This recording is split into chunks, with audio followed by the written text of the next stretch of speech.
할렐루야. 말씀을 함께 봅니다. 요한계시록 19장 6절에서 9절입니다. 또 내가 들으니 허다한 무리의 음성과도 같고 많은 물소리와도 같고 큰 우레소리와도 같은 소리가 이르되 할렐루야. 우리 주 하나님 곧 전능하신 이가 통치하시는도다. 우리가 즐거워하고 크게 기뻐하며 그에게 영광을 돌릴세. 어린 양의 혼인 계약이 이르렀고 그의 아내가 자신을 준비하였으므로 그에게 빛나고 깨끗한 세마포 옷을 입도록 허락하셨으니 이 세마포 옷은 성도들의 옳은 행실이로다 하더라. 천사가 내게 말하기를 기록하라. 어린 양의 혼인 잔치에 청함을 받은 자들은 복이 있도다 하고 또 내게 말하되 이것은 하나님의 참되신 말씀이라 하기로. 아멘. 자, 이기는 자가 되어야 한다. 16번째 시간입니다. 이기는 자가 되어야 한다. 16번째. 자, 하나님께서는 동서남북 사방에서 택하신 사람들을 모을 것이라고 말씀을 드렸습니다. 주님께서 오셨을 때 우리는 어떻게 준비하고 있어야 할까? 우리는 준비하고 깨어 있어야 합니다. 우리는 기름을 준비하고 있어야 합니다. 그리고 맡은 자에게 구할 것은 충성이라고 말씀을 하십니다.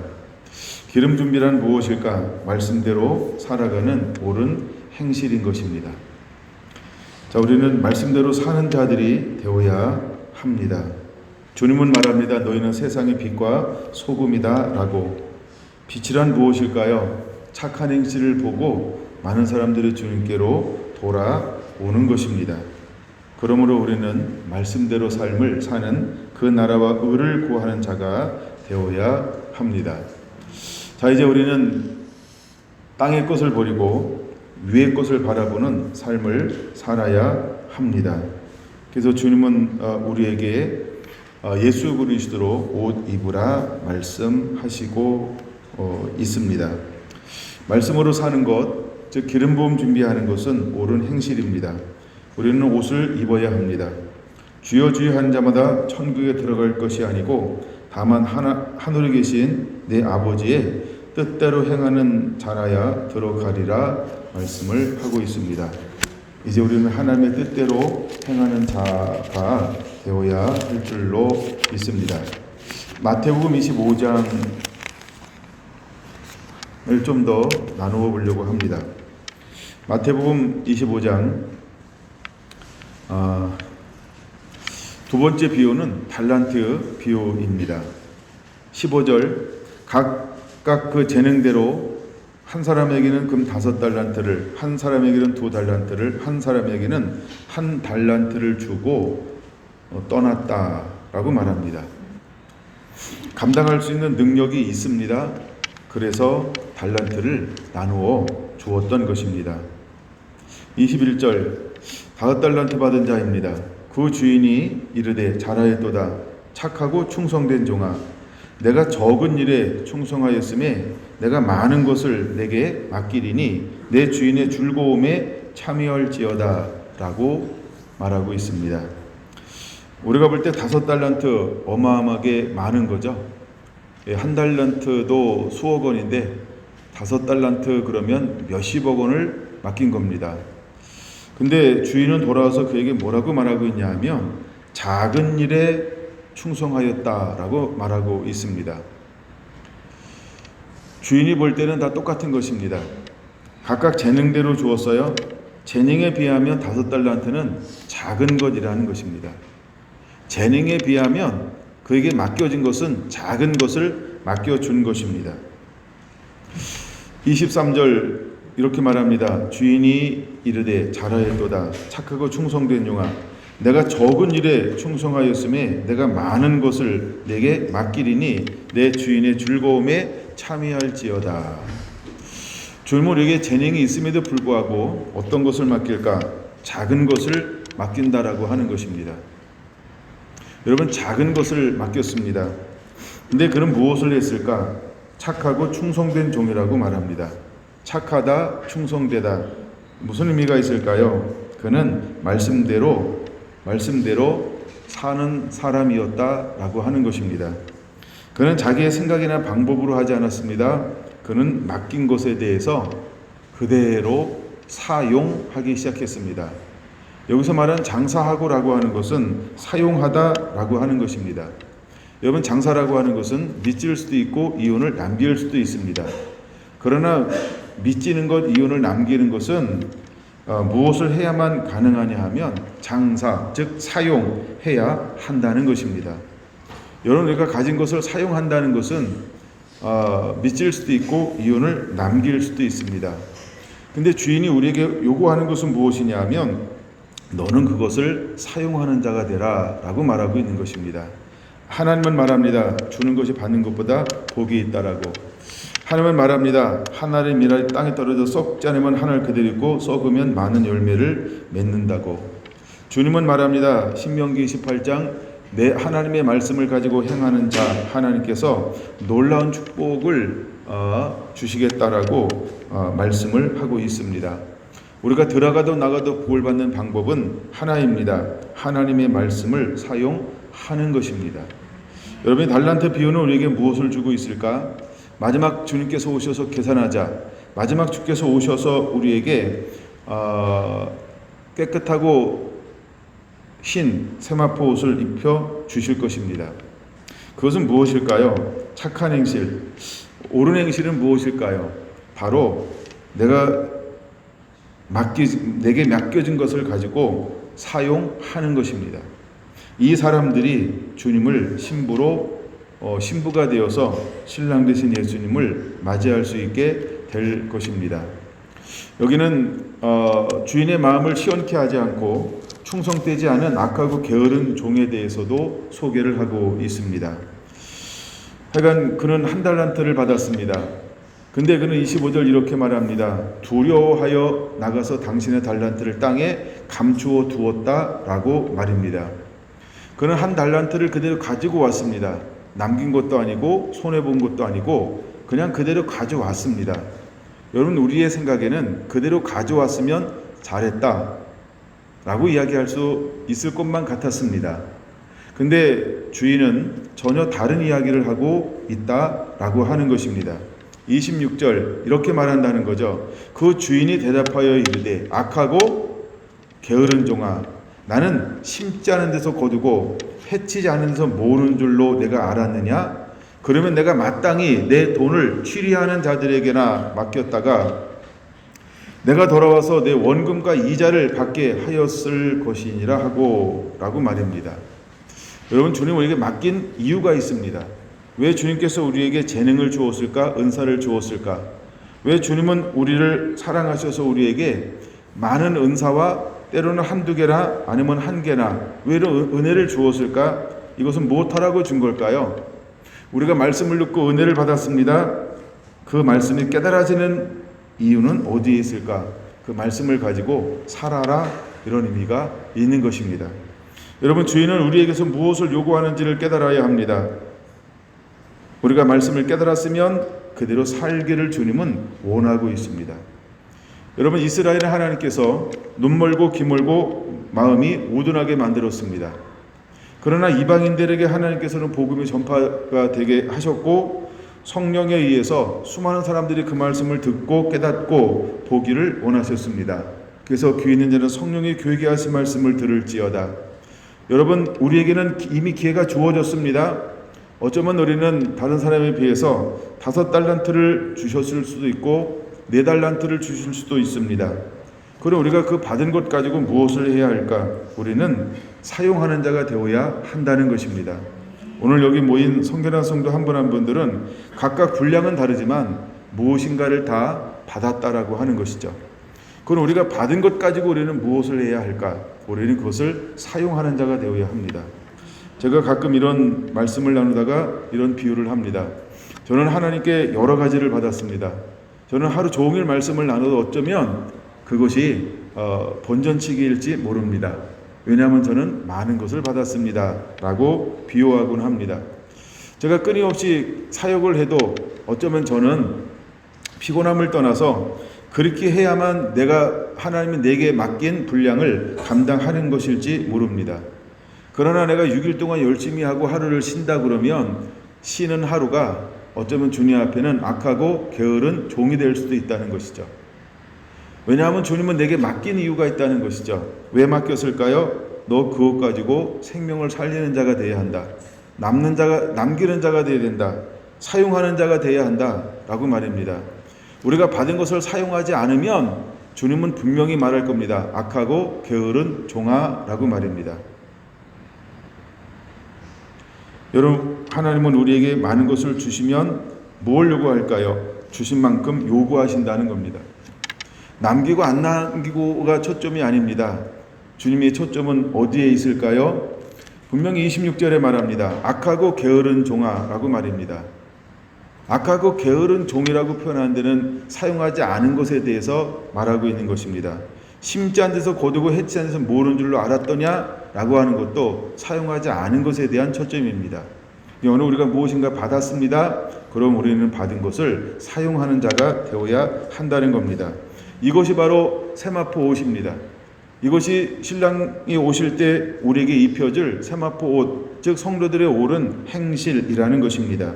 여러분 준비가 되었습니까? 이 옷을 입을 준비가 되었습니까? 30절은 이렇게 말합니다. 이 무익하고 악한 종은 바깥 어두운 데 쫓겨 냄을 당할 것이다. 악하고 무익하다는 것입니다. 여러분 신부는 어떤 사람이 신부일까요? 그렇죠. 선하고 유익한 사람이라는 것입니다. 이제 우리는 주님 앞에 선한 자, 그 다음에 유익한 자가 되어야 합니다. 그러면 또 남기고 또 남긴 사람에게 주님께서는 더 많은 것을 맡긴다라고 말하고 있습니다. 그러면서 두 번째 축복이 겁니다. 주인의 즐거움에 참여할지어다 라고 말입니다. 여러분 주인의 즐거움이 어디일까? 여러분 이 사람들을 통해서 주님은 무엇을 하기를 원할까? 천년왕국을 거쳐 영원한 천국에서 하나님과 함께 살도록 주님은 이 사람들을 초대하고 있다는 것입니다. 이제 우리는 그 주님의 영원한 즐거움에 참여하는 그 삶을 살아내야 할 줄로 믿습니다. 자, 31절 이렇게 말합니다. 인자가 자기의 영광으로 모든 천사들과 함께 올 때에, 이때가 언제일까요? 재림입니다. 천사들과 함께 온다. 19장에 말하고 있는 것처럼 그는 백마를 탔습니다. 네, 천사들도 흰옷을 입고 세마포옷을 입었습니다. 그리고 수많은 천사들이 그를 따릅니다. 함께 오게 될 거라고 하는 것이죠. 그래서 31절은 재림을 말하는 것입니다. 자, 재림을 말할 때, 재림하실 때 그는 어떻게 하실까요? 32절, 모든 민족을 그 앞에 모으고 각각 구분하기를 목자가 양과 염소를 구분한 것 같이 구분하게 될 것입니다. 그래서 양은 오른편에, 염소는 왼편에 두게 될 것입니다. 그리고 오른편에 있는 양들을 향하여 말합니다. 복 받을 자들이여 라고 말입니다. 내가 속히 오리니 이 예언의 말씀을 가지고 지키는 자는 복이 있으리라 라고 말한 것과 같은 것입니다. 34절 그 이후에 이렇게 말합니다. 나와 창세로부터 너희를 위하여 예비된 나라를 상속받으라 라고 말입니다. 창세부터 너희를 위하여 예비된 나라, 바로 천국을 말하는 것이지요. 여러분 천국은 누가 들어갈 수 있게 될까요? 35절에서 39절입니다. 내가 줄일 때 너희가 먹을 것을 주었고 목마를 때 마시게 하였고 나그네 되었을 때 영접하였고 헐벗을 때 옷을 입혔고 병들었을 때 돌보았고 옥에 갇혔을 때 와서 보았느니라 라고 말입니다. 여러분 천국은 이 사람이 들어가게 될 겁니다. 그러면 다시 말해서 자, 졸이고 목마르고 나그네 되고 헐벗고 병들고 옥에 갇혔는데 돌봤다는 겁니다. 이걸 한마디로 뭐라고 표현할 수 있을까? 사랑 실천인 것입니다. 하나님의 말씀의 실천인 것입니다. 여러분 누가복음 4장을 기억합니까? 이사야 61장을 기억하십니까? 성령의 기름 부음이 임하면 무엇을 한다라고 말씀하고 있을까요? 바로 이것을 하는 것입니다. 여러분 천국은 누구를 위해서 예비된 것일까? 하나님은 누가 천국을 상속받을 것이라고 말씀을 하고 있나? 예비된 나라를 하나님은 누구에게 줄 것인가? 바로 우리 주변에 있는 소자에게 한 사람, 사랑을 실천한 사람, 말씀을 실천한 사람을 위해서 천국을 하나님은 예비해 놓으셨다는 것입니다. 이제 여러분 우리는 무엇을 사는 자가 되어야 할까? 40절 같이 한번 읽어볼까요? 임금이 대답하여 이르되 내가 진실로 너희에게 이르노니 너희가 여기 내 형제 중에서 지극히 작은 자 하나에게 한 것이 곧 내게 한 것이니라 하시고. 아멘. 여러분, 이제 우리는 어떤 삶을 살아야 할까? 그저 이름도 없이 빛도 없이 내 삶 속에서 작은 섬김을 실천하는 것입니다. 근데 그 작은 섬김이 어떤 사람들을 향하여 흘러가야 할까? 줄인 자에게, 목마른 자에게, 나그네 된 자에게, 헐벗은 자에게, 병든 자에게, 옥에 갇힌 자에게 우리의 마음이 흘러가야 한다라고 하는 것입니다. 나도 병들 수 있고 목마를 수 있고 줄일 수 있습니다. 그럼에도 불구하고 그것 가지고 나는 도움의 대상이야 라고 누가 와서 안주나 기다리는 것이 아니고, 나도 병들고 헐벗고 굶주렸지만 나도 뭐하는 자가 되어야 할까? 흘려 보내는 자, 즉 섬기는 자가 되어야 한다라고도 말씀을 하고 있는 것입니다. 할렐루야. 여러분, 우리는 이기는 자가 되어야 할 줄로 믿습니다. 요한계시록 1장 3절은 이 말씀을 읽고 듣고 지키는 자가 복이 있다라고 말씀을 하고 있습니다. 2장 3장에서는 어떤 사람들이 천국을 소유할 수 있을까요? 이기는 자들이라고 7번에 걸쳐서 7교회에 동일하게 말씀을 하고 있는 것입니다.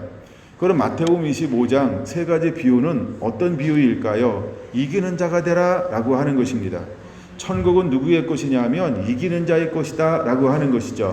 즉 슬기 있는 다섯 처녀는 이기는 자인 것입니다. 그는 삶을 이겼어요. 불편함을 이겼어요. 희생을 이겼어요. 여러분, 통을 가지고 다니는 건 그렇게 쉬운 게 아니고 대가를 지불해야만 기름병에다 기름통을 가져다닐 수 있는 것입니다. 근데 미련한 처녀들은 등은 가졌으나 기름을 가지지 않았습니다. 왜? 꼭 굳이 이렇게 해야 돼? 라고 자기 생각이 기름병을 준비하는 것을 잡아 먹었습니다. 근데 안 가져다닐 때는 편리함이 있을 수 있습니다.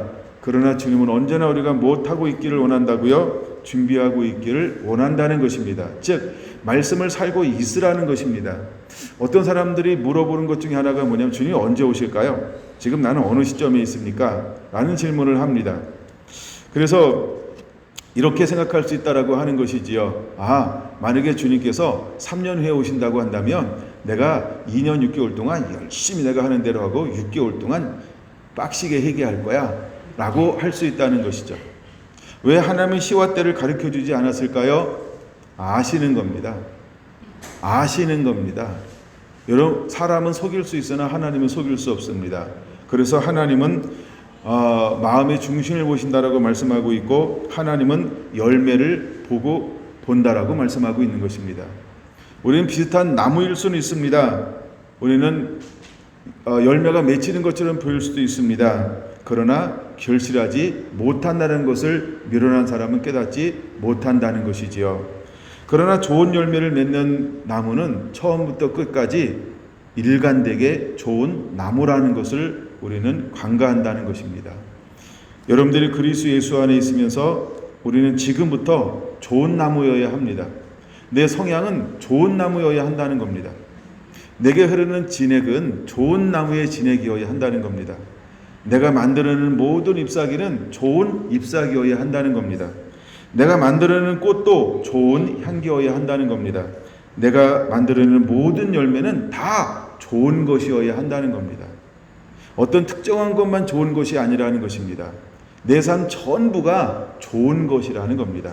이것이 바로 좋은 나무인 것입니다. 우리가 달란트가 많은 걸 좋아합니다. 그러나 많은 것 좋아하는데 그 많은 달란트를 매일 사용해야 된다고요? 그러면 하나 받을 걸. 얼마나 약근지 모릅니다. 우리는 깨돌이일 수 있습니다. 근데 주님은 이렇게 말합니다. 5달란트 받은 자는 즉시 나가서 장사하고, 즉 다 사용했다는 겁니다. 2달란트 받은 자도 나가서 즉시 장사했습니다. 그도 다 사용했다는 겁니다. 그러나 1달란트 받은 자는 이렇게 많은 돈을 이 수억 원을 갑자기 내가 어떻게 써? 머리 야 묻어두자. 그분이 그냥 원금만 주면은 괜찮지 뭐, 손해본 건 아니잖아 라고 두려움 생각을 하고 땅에 묻어 두었다는 것입니다. 주인이 돌아와서 그에게 하는 말이 무슨 말을 한다고요? 악하고 게으르다라고 말합니다. 게을러서 악한 것이 아니고 악하기 때문에 사용을 안 한 거라고 말하고 있습니다. 혹시 여러분들은 안 그런가요? 더 주세요, 더 주세요, 더 주세요. 나 아직 받고 싶은 거 못 받았단 말이에요. 어쩌면 이것이 누군가의 몸부림치며 하는 기도일지 모릅니다. 그러나 다시 한번 생각해 보시기 바랍니다. 이미 받고 있지는 않은지, 이미 소유하고 있지는 않은지, 이미 누리고 있지는 않은지, 그러면 우리는 무엇을 해야 할까요? 이미 누리고 있는 거, 받은 거, 그것부터 사용하시기 바랍니다. 여러분, 주님은 그 사람을 찾는 것입니다. 여러분들이 그 사람이 되기를 예수님의 이름으로 축원을 드립니다. 근데 분명히 말합니다. 주님은 우리에게 뭘 말하고 있을까요? 야, 너 작은 자를 섬겼니? 너 내 주변에 있는 내 삶 가운데 있는 너 작은 자의 관심을 가져보았니? 라고 말입니다. 여러분, 주님은 언제나 우리에게 많은 걸, 큰 걸, 멋있는 걸, 이름 내는 걸, 표창장 받는 거, 이런 걸 요구하지 않습니다. 이름도 없이 빛도 없이 내 삶 속에서 삶을 살아내는 것을 요구하고 있습니다. 여러분은 작은 삶 속에서 매일매일 섬기는 자들이 되어야 할 줄로 믿습니다. 아, 내가 주방 봉사 담당이니까 오늘은 이걸 해야지. 난 오늘 당번 다니니까 먹을 거야. 그거 쉴 거야. 아, 오늘 약간 피곤한데. 고마워. 예, 감사해요. 라고만 이야기할지. 여러분, 우리 삶 가운데 배워 있어야 합니다. 섬기는 것이요. 그 다음에 남 잘되게 하는 것, 그 다음에 내 것을 나누는 것, 내가 손해보는 것, 희생하는 것, 내가 그를 향하여서 긍휼히 여기고 자비를 베풀고 겸손하고 온유할 수 있고 그 다음에 오래 참을 수 있는 것은 몸에 배워있는 삶이어야 한다는 것입니다. 여러분, 그렇게 사시게 되길 바랍니다. 그런 사람이 되어야 할 줄로 믿습니다. 왼편에 있는 염소는 당당하게 주장하고 있다는 것입니다. 어느 때에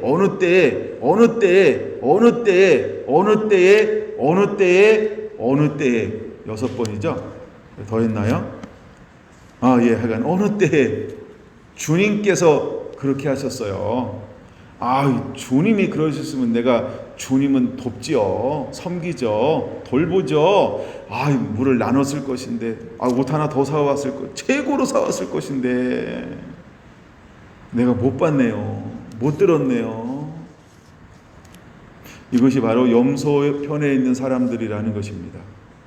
주님은 우리에게 말합니다. 우리가 하나님만 사랑하려고 하지 말고 내 주변에 있는 형제를 사랑하라 라고 말입니다. 주님은 우리에게 분명히 말합니다. 형제를 사랑하라 라고 말입니다. 그럼 이 부분을 보여주는 장면이 어디에 있냐면 요한 3서로 한번 넘어가 보려고 합니다. 요한일서 3장 3장 14절부터 볼까요? 우리는 형제를 사랑함으로 사망에서 옮겨 생명으로 들어간 줄 알거니와 사랑하지 아니하는 자는 사망에 머물러 있느니라. 형제를 사랑하지 않는 자는요, 사망에 머물러 있다라고 말씀하고 있습니다. 15절, 그 형제를 미워하는 자마다 살인하는 자니 살인하는 자마다 영생이 그 속에 거하지 아니하는 것을 너희가 아는 바라. 형제를 미워하는 자는요, 이미 살인하고 있다는 것입니다. 여러분, 사법적 접촉이 되지 않는다 할지라도 하나님은 미워하는 자는 살인하는 자다라고 말합니다. 16절, 그가 우리를 위하여 목숨을 버리셨으니 우리가 이로써 사랑을 알고 우리도 형제를 위하여 목숨을 버리는 것이 마땅하도다 라고 말합니다. 누가 이 세상의 재물을 가지고 형제의 궁핍함을 보고도 도와줄 마음을 닫으면 하나님의 사랑이 어찌 그 속에 거하겠느냐 라고 합니다. 여러분, 우리가 도울 수 있는 것이 있으면 돕고 또 돕는 자가 사랑하는 자입니다. 18절 같이 읽어볼까요? 자녀들아, 우리가 말과 혀로만 사랑하지 말고 행함과 진실함으로 하자. 아멘. 이제 말로 하는 게 아니고 정말 내 주머니를 여는 것입니다. 그리고 내 것을 여는 자가 되기를 예수님의 이름으로 축원합니다. 19절, 이로써 우리가 진리에 속한 줄 알고 또 우리 마음을 주 앞에서 굳세게 하리니. 19절 별표죠. 이로써 우리가 진리에 속한 줄을 알고, 바로 이것이 옳은 행실이라는 것입니다. 이것이 바로 옳은 행실이라는 것입니다. 제가 대구에서 집회할 때였습니다. 이명수 집사님이 참석을 했어요. 같이 이제 혼자 왔으니까 어디 갈 데도 없고 또 남아있는 사람도 없어서 식사 같이 하러 가시죠 라고 말씀을 드렸어요. 그래서 아주 근사한 걸 먹으러 갔습니다. 강사니까 계산을 하려고 했더니 집사님이 먼저 하셨더라고요. 소고기 먹었습니다. 왜 집사님이 하지? 야, 참 귀하다.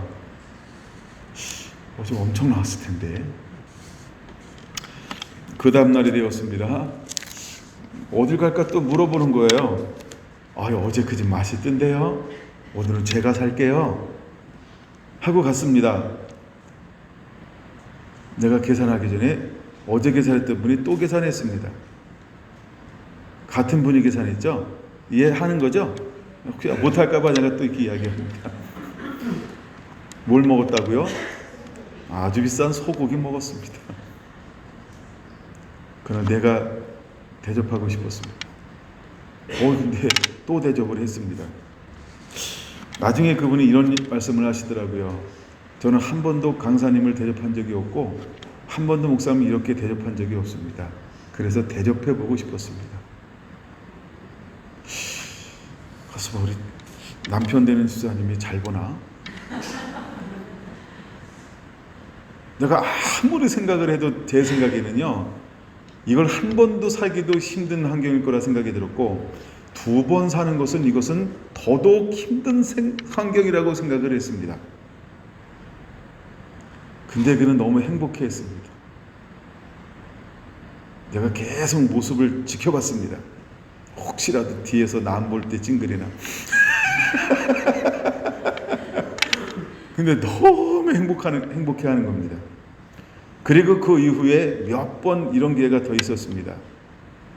그는 먼저 계산을 했습니다. 이렇게 해도 되나? 남편은 아나? 아는 큰일 냈대. 여기까지가 제 생각이었습니다. 그리고 그를 위해서 기도하기 시작했습니다. 하나님, 한 번도 안 해봤대요. 얼마나 하고 싶으면 섬길까요? 주님 아시지요? 저는 그 모습을 보면서 이 말씀들이 떠올랐어요. 그는 지극히 작은 자 하나를 섬기는구나. 정말 주님을 섬기듯 하는구나. 그는 섬기는 것을 아끼지 않는구나. 그리고 이해하고 들으셔야 돼요. 제가 이명수 집사님이 입고 다니는 옷을 봤습니다. 매일 똑같은 거 입고 다닙니다. 물론 똑같은 거를 몇 개 더 샀겠죠. 취향은 어떻게 할 수가 없습니다. 제가. 그래서 너무 감사하게 생각하고 있습니다. 이게 뭘까요? 그는 말로만 하지 않았다는 거예요. 행함과 진실함으로 섬기고 사랑하더라는 거예요. 만약에 나의 형편을 그걸 생각했다고 한다면 과연 어떻게 했을까? 못했을 것입니다. 저는 그것만 본 게 아니고 다른 것도 보았기 때문입니다. 가끔 자녀들하고 속삭속삭거립니다. 제가 우연히 지나가다가 들었습니다. 안 돼. 이거 먹고 싶어. 안 돼. 제가 볼 때 그거는 껌값이었습니다. 근데 안 돼. 라고 하는 거였습니다. 가슴이 뭉클했습니다. 그렇지. 근데 이렇게 섬기고도 괜찮나? 근데 그의 섬김의 모습은 한 번이 아니었습니다. 이번에도 어디를 같이 갔다 왔어요. 먼저 가서 계산하고 있더라고요. 본인이 사겠다는 거예요. 그래서 내가 총무 우리 셀장님을 가보라고 그랬습니다. 누가 샀는지는 안 물어봤습니다. 근데 그 마음속에 어떤 자세가 있냐면 섬기려고 하는 자세. 그러니까 그 마음을 보았다는 겁니다. 그래서 그를 향해서 얼마나 마음이 기쁨이 있는지 모릅니다. 그래서 한 번은 갑자기 뭐 예고하고 하는 건 아니니까 정건세 집사님 모르면 싸우지 마시고 싸우진 않을 것 같고요. 아, 저게 집사님 마음이 있구나. 저런 마음이 있구나. 그 다음에 더 큰 것도 있는데 그건 너무 커서 제가 아직은 간증할 때가 아닙니다. 너무 큰 거를 막 해가지고요. 그건 아직 나눌 건 아닙니다. 그냥 아하, 그런 것도 하지만 큰 것도 있구나. 이 정도만 알면 묻지 마세요. 그래서 내가 남편하고 의논했냐고 물어봤습니다. 했다고 얘기했습니다. 그래서 야, 그 남편에게 내가 슬쩍 그걸 한번 이렇게 운을 띄워봤습니다. 남편의 반응이요, 싱글벙글이었습니다. 아, 참 귀하다. 하나님, 앞으로 하나님께서 이 가정과 이 가정을 어떻게 하나님이 채워주셔야 할까요? 내 마음이 같습니다. 정말 집사님 가정 잘 돼야 된다. 정말 잘 돼야만 한다. 내 마음속에 그 막 간절함이 생겼습니다. 좀 기도할 만한 분들이 하는 거하고 안 돼. 이런 분이 하는 거하고 무게감이 달랐습니다. 무엇일까 이거는? 바로 이겁니다. 자녀들아, 우리가 말과 혀로만 사랑하지 말고 행함과 진실함으로 하자는 것입니다. 그래서 너무나 감사했습니다. 여러분, 성도들이 입는 빛나고 깨끗한 세마포 옷은 바로 착한 행실입니다. 착한 행실은 무엇일까? 바로 사랑인 것입니다. 그는 사랑할 줄 아는 사람이었습니다. 말씀을 좀 더 봐야 되는데 시간이 돼가지고 마쳐야 되는데 결론으로 24장 하나 더 보고 마치려고 해요. 24장 저는 12절, 13절, 14절을 보고 싶습니다. 마태복음 24장 13절 불법의 성함으로 많은 사랑이 식어지리라. 그러나 끝까지 견디는 자는 구원을 얻으리라. 이 천국 복음이 모든 민족에게 증언되기 위하여 온 세상에 전파되리니 그제야 끝이 오리라. 불법의 성함으로 사랑이 식어집니다. 양과 염소는 자연스럽게 구분되어지게 돼 있다는 겁니다. 근데 정말 하나님의 사람, 하나님의 신부, 마지막 구원받는 자는요, 어떠한 불법 앞에도 사랑은 식어지지 않고 더욱 사랑하게 될 거라는 것입니다. 우리 사랑하는 성결한 성도 한 분 한 분들이 그와 같은 삶을 살아내게 되기를 예수님의 이름으로 축원합니다. 아멘.